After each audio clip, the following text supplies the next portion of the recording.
Hello, this is Lady Boulay, and thank you for clicking on the video. Thank you for supporting the channel.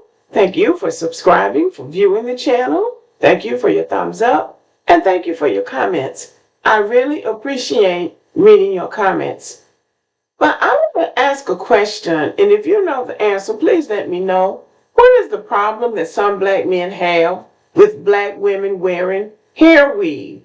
Hair weave is perfectly innocent. There's no crime in wearing hair weave.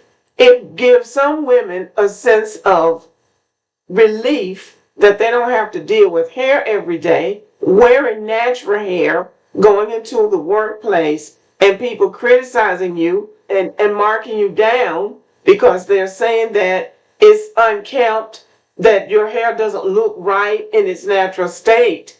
I can remember going to work one day with my natural hair, and one of the white teachers ran up to me and said, "Oh my God, what happened? What happened?" And I said, "What? What are you talking about? Your hair. What happened?" I said, "Nothing. This is my natural hair." "Oh, I'm so sorry." I mean, she really thought it was a tragedy that I had worn my natural hair to school. I had been wearing my hair permed or pressed and curled, and she had never seen my natural hair before, and it freaked her out. And black women go through that all the time, whether you're wearing braids, whether you're wearing locks, whether you're wearing afro, any form of natural hair can cause problems on the job. So you would think that black men, of all men, would understand when a black woman wears a wig or a weave and decides that I'm not going to burn my hair out with perm and heat, because in my particular hair it's very soft, and all perm is going to do is dry it up over time, and it starts breaking, and it's just going to break and break and break until you have to start over again. So I really don't understand why it is that black men would use this as a point of really embarrassment. The reason I'm addressing this is because when I just did the video about the black guy being selected as the HUD director, some guy, black guy, came in the comment section and said, "I hope he bans hair weave." Well, being the director of HUD doesn't have anything to do with the hair weave. It has absolutely nothing to do with hair weave. But why this obsession with hair weave? Black men don't have to wear weave, although some of them were wearing weave too. I just saw this in an Essence article. These are the weaves that men are wearing. You don't have to wear a weave if you don't want to. You don't have to date anybody with a weave if you don't want to. You can actually go on about your own business and leave people who wear weave alone. It's not against the law. It's not any kind of violation, and it isn't bothering you. I noticed that in New York City at one point, there was this thing about men going and snatching women's wigs off. That should be considered assault, because what somebody wears on their head is really not anybody else's business. And I realize that some of them are going to the extreme. I was in the grocery store the other day, and somebody had some braids or some twists or something all the way down, almost dragging the ground.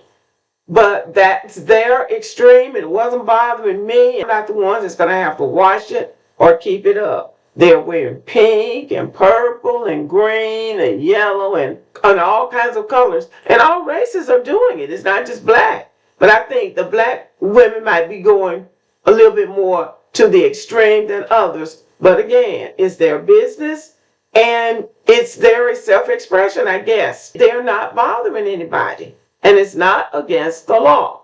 I believe that this is the fault of the Black American culture, where black women are held accountable for their behavior and black men are not. Now, an example of that is that years ago and for a very long time, if a black girl, a teenage girl, unmarried, got pregnant, that girl was held responsible for that. That girl would have to go back to the church and ask the church's forgiveness because she sinned.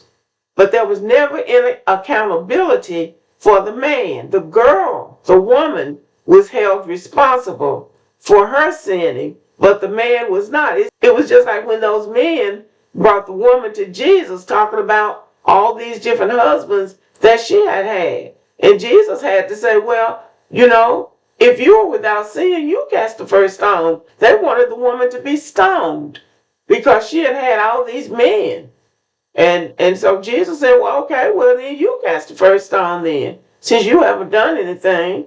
And that has permeated the Black American culture until recently, when Black women have said, you're going to get off my back. But there are people who still want to hold Black women accountable. Black men shoot up the neighborhood. Black children can't even play in their rooms where they think they're safe without somebody coming and shooting in the house at somebody, anybody, and just anybody ends up getting shot, selling drugs in the neighborhood, just wreaking havoc in the community, don't want to pay child support, and they are never responsible for anything if you listen to certain Black people in the community.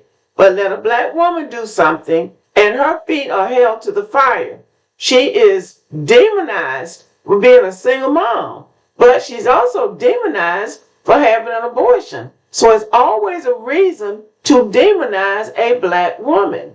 And they're on social media all day, every day, and it's not as bad as it was, making money by demonizing and degrading Black women. But now the big thing is, and it's just anything that they can pick apart about Black women.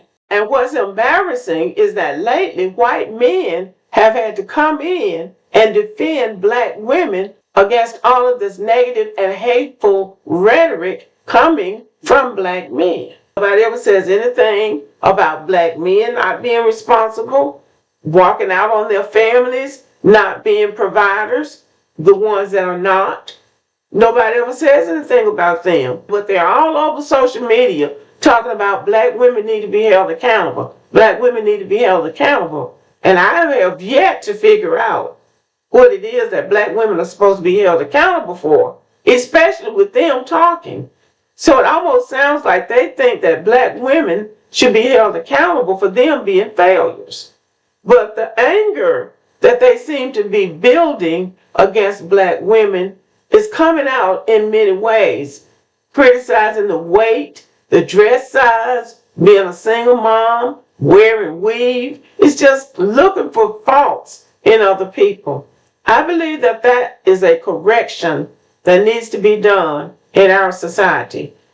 Typically, you would expect the church to address this, but the church is so busy preaching about money and jets and mansions and apparently going to P. Diddy parties till they don't have time to address the issues in the Black community. But we do have to wake up and grow up as a race. And we really need to learn how to give each other grace. If you don't like weave, don't wear weave. But it's not your business if somebody else decides to wear a weave. And I'll end with this. These men that are critiquing women for wearing weave are really extending themselves into other men's lives. Men whose wives are wearing wigs and weave, and they don't have a problem with it. But somebody on social media got a problem with what somebody else's wife does. These kind of people need to be studied because there really is something wrong. There's something wrong with you being concerned about something that is absolutely none of your business. Okay, y'all, let me know what you think about this video. Thank you for watching and have a great day.